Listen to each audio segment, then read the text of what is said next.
Fight fans, welcome back to the Punchline with me and Jack. Jack, what's going on? Not much. We got a great weekend coming up, and we had a great past weekend, ending with one of the most dominant displays in the UFC I've seen in the past few years. Yeah, man. The card was like a low key banger. I saw. Yeah, there was a lot of fights that went under the radar. I feel like as it was a fight night, it wasn't a really special pay-per-view or a specialty in like Mexico or in a crazy location. But there was a ton of ranked opponents. There was a ton of really star talents just on the main card, many ranked opponents, and ended with one of the most promising stars in Shamil Gaziev, unfortunately getting stopped, And my boy pulling Chanel, out. man, felt real bad. Even though I know you're happy that Yeah, that you got paid. yeah, I made a little bet on Steve Erceg Let's check winning out some of that. the work here. Let's see it. Oh man, that was fast. Hold up. That's where he's going to have his. Ooh, Ooh, and Ursig, That's where he's going to have his. he seems so composed. right. And one thing that Steve Erceg is so that his I would say his most strong component in his fight game is his boxing, as throughout the entire first round and for what was the second round, he looked like a professional boxer. He was holding his ground. His shoulders were he was so relaxed. That was easily one of the most like just calm fighters I've seen in the octagon because he was you saw how composed he was after the knockout even. He was He just just walked off. so yeah, It's he almost knew like he he was gonna knew. He get that felt one. that. He felt Chanel crumble Right? under his He hit fist. that button. Yes, sir. Yes, sir. Who else on the card impressed you? Um, I mean, I would say Umar Nurmagomedov was another great fight. Oh man, my boy Umar. I mean, coming in with a minus 1400 on the bet on the odds scale, which is unbelievable. I mean, and what was crazy about that fight is less than a minute in, he gets hit with this crazy overhead right, gets knocked down, and still somehow wins the round. And Well, that family is known for their tenacity. oh my God. And I mean, there was one of the scorecards, but the first time I've seen this in a while was a 25-30 scorecard in favor of Umar, which I have not seen or heard in a while, and it 25 to was 30. 25-30. Whoa, that's Yeah. some funky judging there. Well, I honestly think that it was well deserved. He had, I believe, over 11 minutes of control time. He had an unbelievable ground game. Would not let his what was his Almacan, I believe, get up at all. And when he did, he Mhm. was just so relentless with his takedowns. He had a ratio of 5 for 5 takedowns and five The takedowns is all usual he for the needed. Nurmagomedov. Yeah. Um, I I do believe that he's now in the top 10. So we will most likely see him facing another top 10, maybe top 5 opponent. He did call out Corey Sandhagen, which is a match that we have been waiting for a while, as Sandhagen has been out for a little bit due to, I believe, injury, but he has been How do you see that Sandhagen's fight a great. going? That's because Sandhagen's obviously the better striker, and All the Umar's tools. obviously yeah, but I personally see Sandhagen withering him down, keeping his distance, because Sandhagen's such an unorthodox fighter, but I see him just zoning in, and I see him coming out on top with that, if I'm being honest. Oh, yeah. It'd be really hard to call that fight because both fighters would probably be coming in so good. Right, that's a fight. That's a pick'em fight. There's really no like clear answer. It's a practical coin flip. Yes, sir. And so, tell me about the main card. Well, what did you see out there, and how did you see Rosenstrike? So, Rosenstruck was coming in as an underdog, which he's very used to, as he has been a lot of his main card fights. He has been the underdog, but he was coming in against a I don't want to say unexperienced, but definitely a rookie in the UFC in Shamil Gaziv, as it was only his second fight in the UFC, unless you're counting the Contender Series, which would even make it his third. But he was coming off a win at UFC 296, a first round stoppage. So we hadn't even seen him pass the first round. Even in the Contender Series, he finished in the first round. So we were waiting, wondering if he had the stamina to last 5 rounds now, because he was on the main event. So I personally didn't think that he would have the stamina to outlast Rosenstrike, as Rosenstrike is one of the most well-versed heavyweights that's in the UFC. And Do, Rosenstrike, do you sorry, think that he's being a little overlooked in the rankings right now? I wouldn't say he's overlooked per se. I feel like he's definitely where he belongs. As he is a very dominant fighter. His boxing is incredible. His wrestling and I his mean, do you think he gets a takedown title defense. fight anytime soon? I say we give him the winner of the Tuivasa card. See how he plays against that, because I believe Tai Tuivasa is ranked 8 right now. And that card's in a few weeks. Wow, So Ty versus Rosenstrike. that would That be is a a that's a fun, great fight. fun, That's a fun great fight. fight. And Tai Tuivasa, in my opinion, is one of the most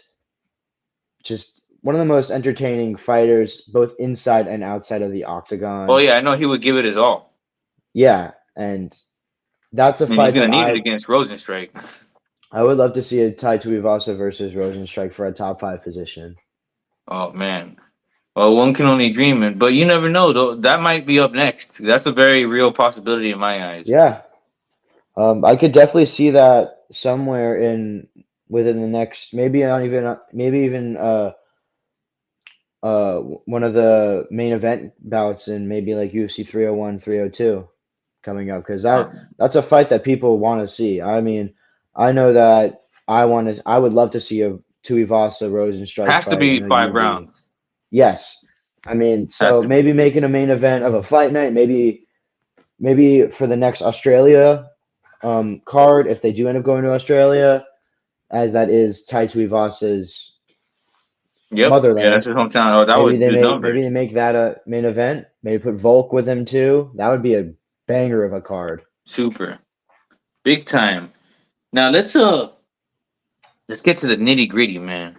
UFC Yes. 299 in Miami this weekend. You know, everybody over here is stoked. Let me Yes, just pull up the card real quick.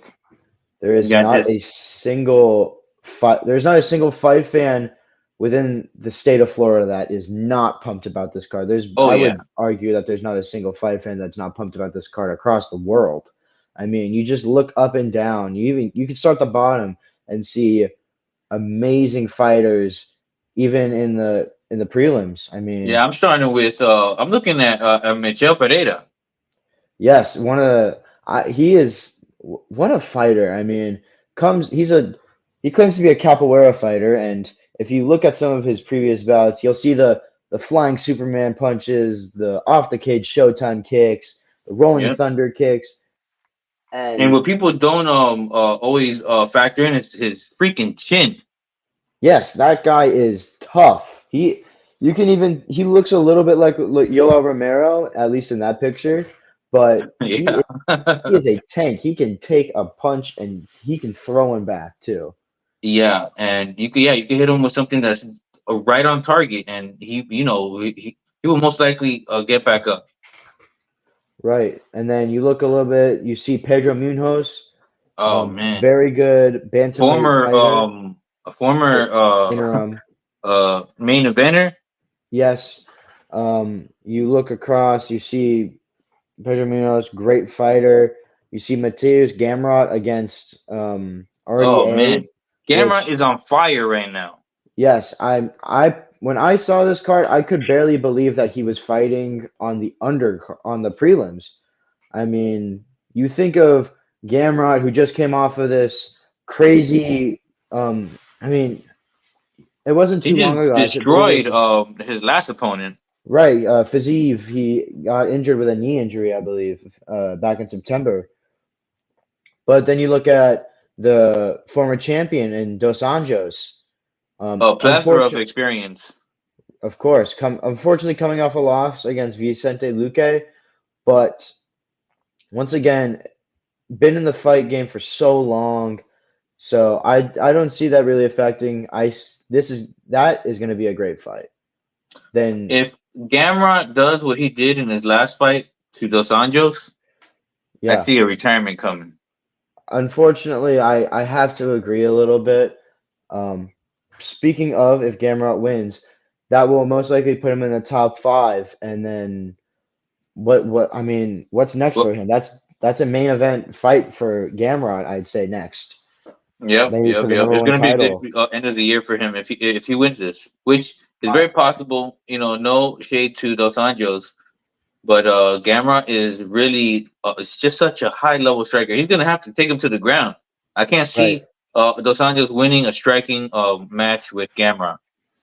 right. And for the winner, if Gamrot wins this, I definitely see him facing off the winner of the UFC 300 match between Charles Oliveira and Arman Tsarukyan.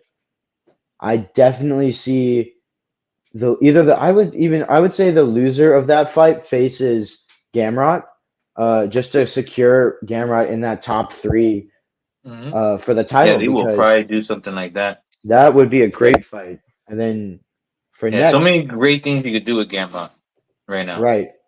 Then you look at the next fight, you see Macy Barber, who's one of the most entertaining women's fighters, and then Caitlin Coming up, coming up right Saminara. now, and we've seen her get hit before though.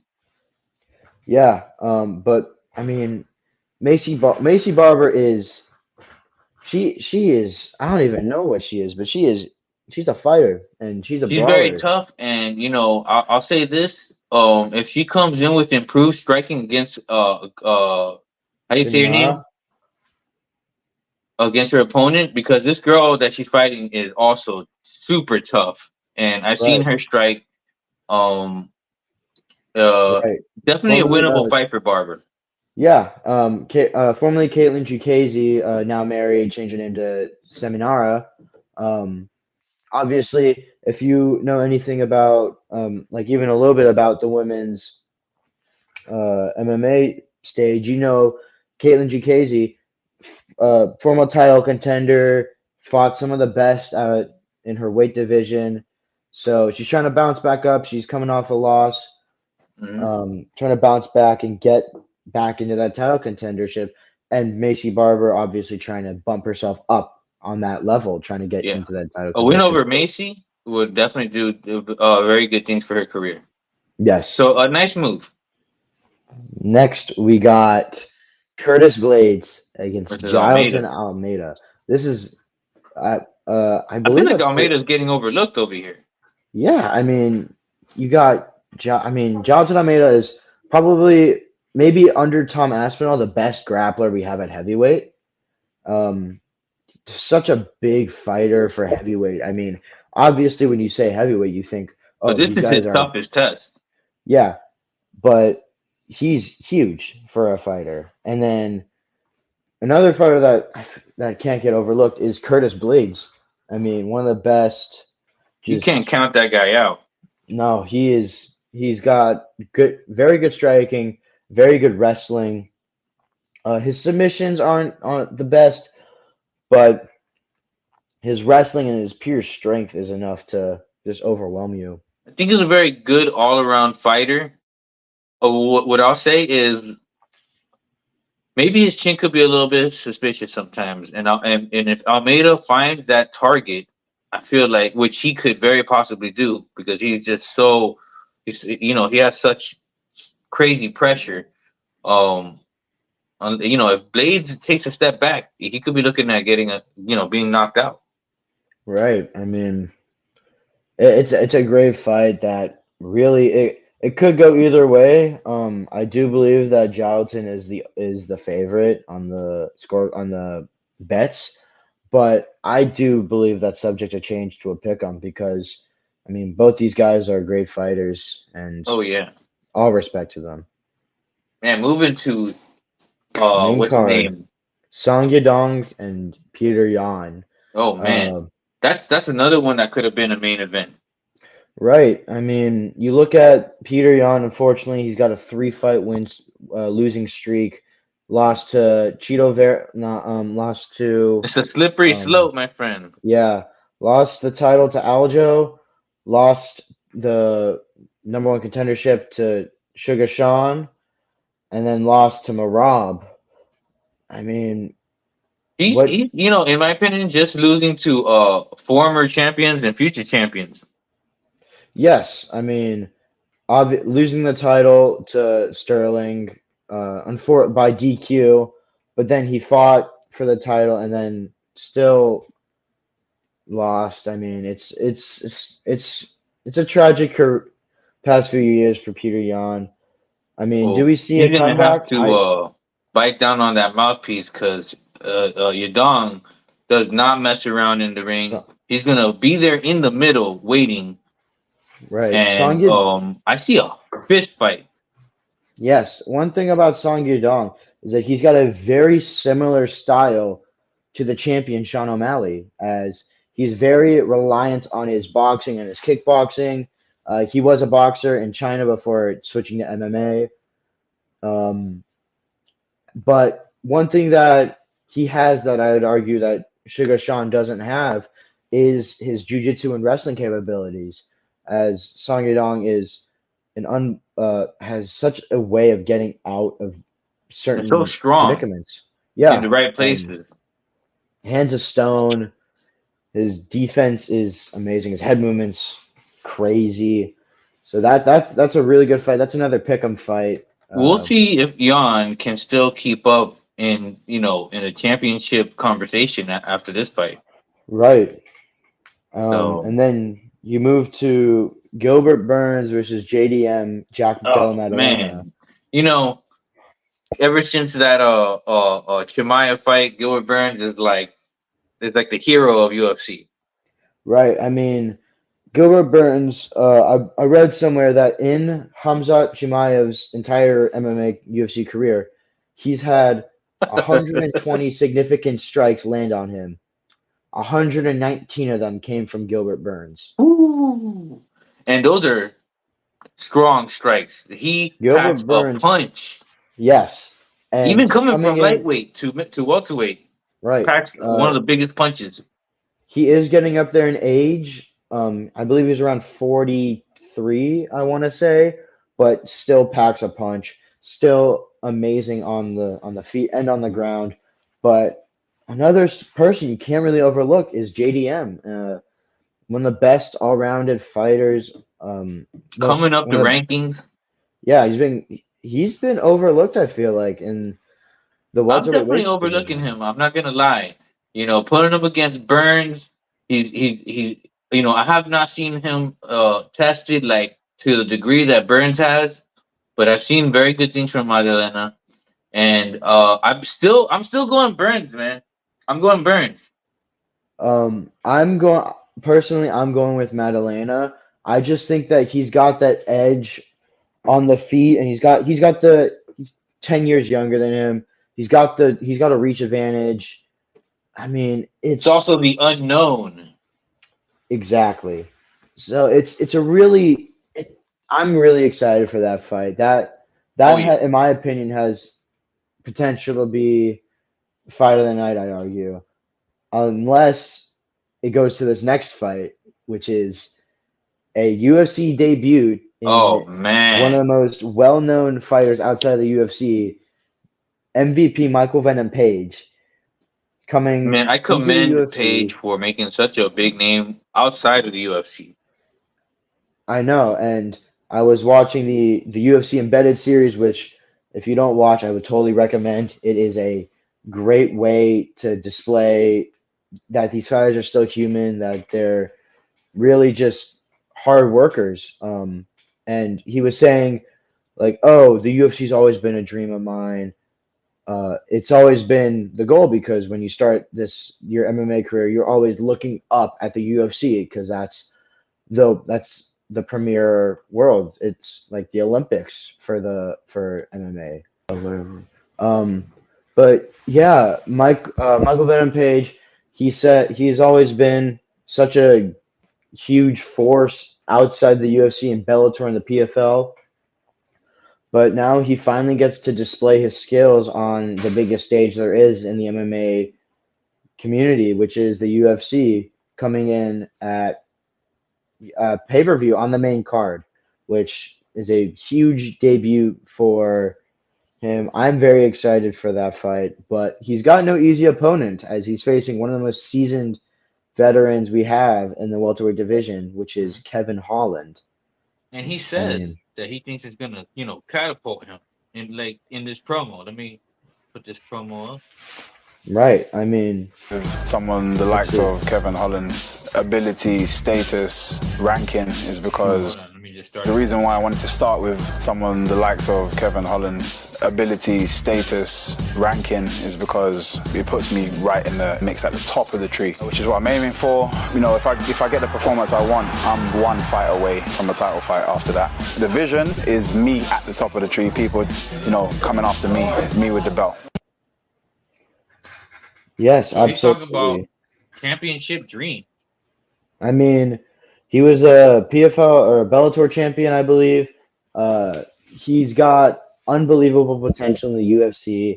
I mean, if he wins this fight, he's going against, I think, like number 8 Kevin Holland, I want to say. And he's facing off. If he gets this, he'll definitely be top 10, maybe even top. I'd say he'd be number 6, plus or minus around there. And then I would say I know this might be a little bit early for him, but give him Shavkat because, Ooh. and then winner of that fights either Bilal Muhammad or I'd say Bilal Muhammad for that next title fight if they don't give it to Bilal Muhammad But he's soon. fighting in middleweight, right? Oh man. Or is he fight? No, he's fighting welterweight. No. Oh yeah. Those guys are in welterweight. Yeah, okay. So I mean He has there's the pick of the litter right now. And right. one thing though, it's murderer's row over there also. And in the Right. UFC, he's gonna be facing competition like he's never faced before. Right. I mean, Kevin Holland is no walk in the park. No. Kevin Holland, one of the most seasoned fighters we have, showed off his striking against Stephen Thompson, showed his takedown defense against Hamzat, coming off of a split decision loss late last year, I believe it was in September. But I mean, you got an amazing fighter in Kevin Holland. You can't overlook him at all. Yep. And I don't think that Page is, although he talks a big game. You know I how mean, it how goes. can you not when you have you don't. It's very hard to get to a level that Michael Venom Page is and not be in the UFC. I mean, there are very few fighters I personally can think of that haven't even been in the UFC. Like you might think of, oh, well, Francis Ngannou is all this. You have Yoel Romero. You have Ryan Bader, who's now There's so many formerly fighters out champion. there that are still But very good and would do well in the UFC. So I'm right, but super excited to see Venom Page debut in Miami. right in Lit. the 305. Oh And yeah, then let's go. for the 5-round co-main event, which is one of the first times I've ever seen it, They're got doing 2 5-rounders. yeah, It's gonna be a long night, man. Poirier and Saint Denis are fighting for 5 rounds. I don't think it's getting outside of 3 though. I mean, Saint Denis got 100% finish rate. Oh my god! Didn't Poirier ask for this to be 5 rounds? Yeah, they want it to be 5 rounds. I mean, I respect that because I mean, I love Dustin Poirier. Coming off of the loss against Justin Gaethje for the BMF title, but I mean, No one he's can been blame him for that one. yeah. This will be his 30th fight in the UFC. He's I think the 13th fighter to do that. So one of the most committed fighters, one of the most entertaining fighters, fighting an up and coming finishing machine Yeah. in Saint Denis, which it's going to be a great fight. That's I don't think that This the might judges be will who need a lands scorecard. first. Exactly. But in my That's going to be a opinion, great. Poirier still hits harder. Poirier hits hard, but that 100% finish rate from Saint Denis cannot be Oh, overlooked. I mean, yeah, he hasn't that's a had as crazy many. stat. You haven't. He hasn't had as many fights as Poirier, obviously, but Poirier's got, I believe, around a 70% finish rate, which is Has still has there all impressive been for a 30 first round? fights. Just a finish rate. I mean, Fight. Benoit, the Saint Denis, He. I don't think he's gotten out of the first round in the UFC. If really. I'm being honest, I don't think he has. He's got potential to. If he wins this, he's definitely launching up to top seven, I'd say. Uh, and then really, what's next for him is just up to the matchmakers, and it's Climb that top five ladder, right. and it's very hard in lightweight because you got guys like Islam that not very active, and Right, you got also we're Oliveira. talking about fighting someone outside of the division. Right, and I'm personally kind of annoyed at the double champ status going around because there's people in here like DDP was saying that he hasn't defended his belt once and he's already calling out another weight division. And I feel like there should be at least a rule about defending before going for another title because you got people like Volkanovski, unfortunately not the title contender anymore, but had however many title defenses before deciding I'm going to fight up. I've cleared out this division. Obviously, there's nobody in here that can compete with me, so I'm going to go up. Same thing with John Jones. I mean, obviously, he took a little bit of a hiatus, but then came back, won the heavyweight championship. So Yeah, yeah, you're right. They should do a little rule there like should that. be I just some there should be thinking some about that. rules. So it's it's gonna be it's an interesting topic though. Yeah, and Uh, so man, pushing onto the main main card, event, main what's main event. going My on? bad. Oh my, the rematch that I've been a Sugar Sean fan since before the Dana White Contender Series. I've been following this guy for what feels like forever. I've always loved his striking. Has been some of the most crisp. Just Keyword: no longer a kid. right. Is now You can't the certified champion, right. and yeah, and He's He took it from Aljamain Sterling. right. He Not did not. controversial. No contest at all. Knocked him out. Going up against the person that stopped his undefeated streak, gave him that first loss in Chito Vera. Yep. Let's take a Many look at people, that. yeah. You Wow, heard him. what a G. Yeah, he's got that immigrant mentality. Yep. Talking about work ethic, there is a rumor going around that he hasn't had a good fight camp. I mean, I mean, it's hard to be an analyst or a fight fan and not hear these allegations. It's very possible that that somebody's just making stuff up, putting it out there.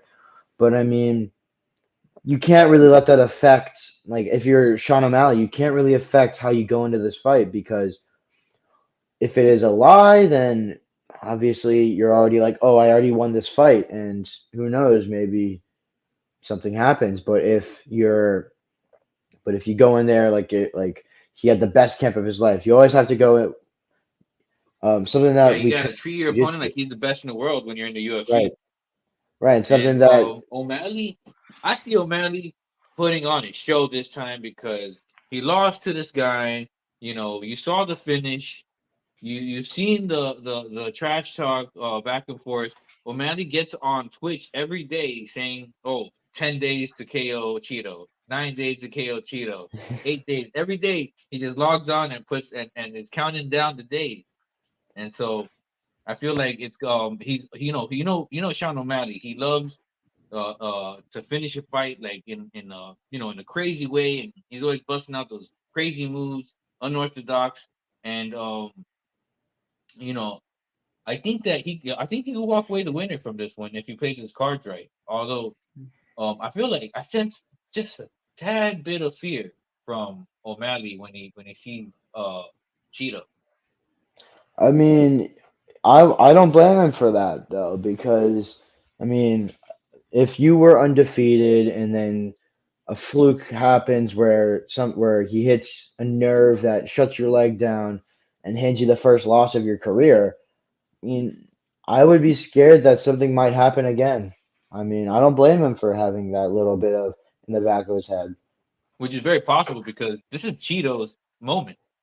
Right. He's been waiting for this. He's one thing that he says is that whenever I go into somebody, they're staying between me and my family. And personally, as a family guy, that to me would give me that much more motivation to just kick their ass.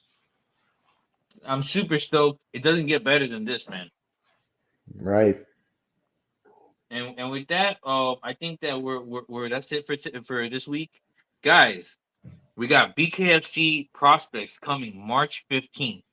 Well, we just had 305 fights last weekend, and we have Spar Wars at the end of the month. Miami's on fire right now. Get your tickets for whatever you guys want to get. If you guys want to see any more of our current content, go to fightingyo.com, of course, and catch us on YouTube, Spotify. We're on all platforms. And catch us on the Punchline next week, and we'll be talking. We'll be recapping this weekend's fight. Right. Good luck, everybody, with your bets if you make them. We will see you guys next week. Have a great All fight right, week. all right, Jack. See you guys.